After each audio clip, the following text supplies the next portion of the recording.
1947-এর 15ই আগস্টের কথা এখনো কি কীভাবে মনে পড়ে? মানে সেই দিন ঠিক কী ঘটেছিল, কী হয়েছিল?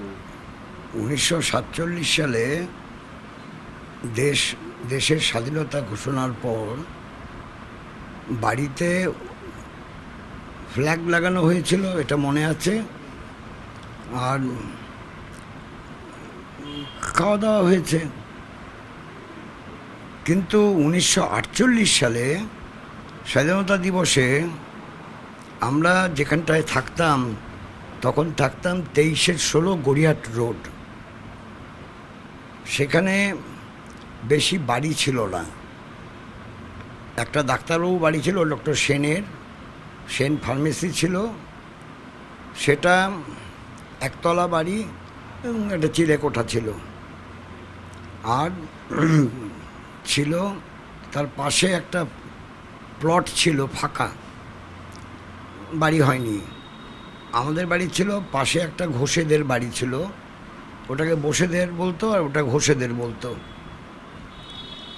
তার ঠিক রাস্তাটার উল্টো দিকে, যেখানে এখন মানে অনেক কিছু হয়েছে, বাড়িঘর অনেক হয়েছে, ওখানে দেনা ব্যাংকের কতগুলো প্লট ছিল, সেখানে অ্যাসবেস্টারের শিট দিয়ে বাড়ি ছিল, দেনা ব্যাংকের লোকরা থাকতো।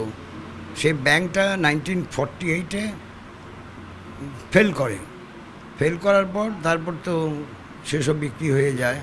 কিন্তু এটা বড় কথা না, বড় কথা হচ্ছে যেখানে এখন গোল পার্ক এবং তার সামনে যে পেট্রোল পাম্পটা আছে, পেট্রোল পাম্পের পাশে দেওয়াল দেওয়া যে বাড়িটা আছে, ওই বাড়িটায় সাহেবরা থাকতো।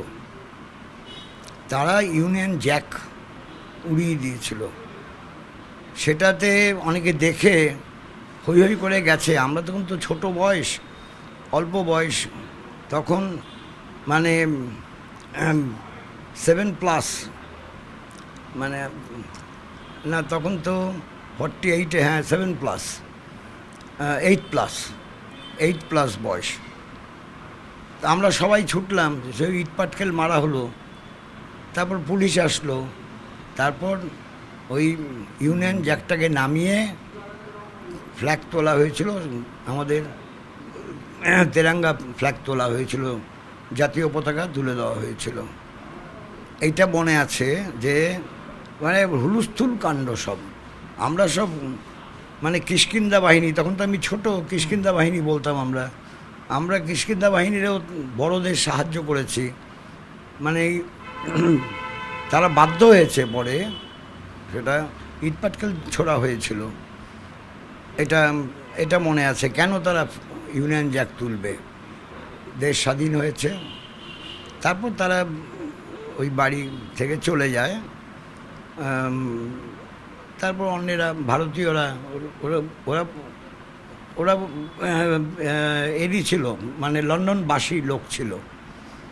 যাই হোক, এইটা মনে আছে। স্বাধীনতা এবং দিবস এবং স্বাধীনতার পরের বছরও হৈ হৈ করে হয়েছে। আর তখন স্কুলে ভর্তি হয়েছি।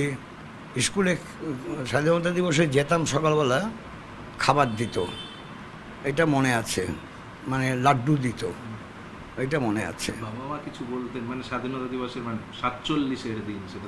না, আমি ব্যাপারে যে প্রশ্ন করে জানতাম, আমাকে কিছু বলতো না। আমি তো কাগজ পড়ি, আমি খুব বাচ্চা বয়স থেকে পড়া শিখেছি। যখন কাগজ পড়ি আমি সব জেনে নিতাম, অসুবিধা হতো না। স্বাধীনতা মানে কি এটা বুঝতে অসুবিধা হতো না, ছোট বয়স হলেও। এই তো।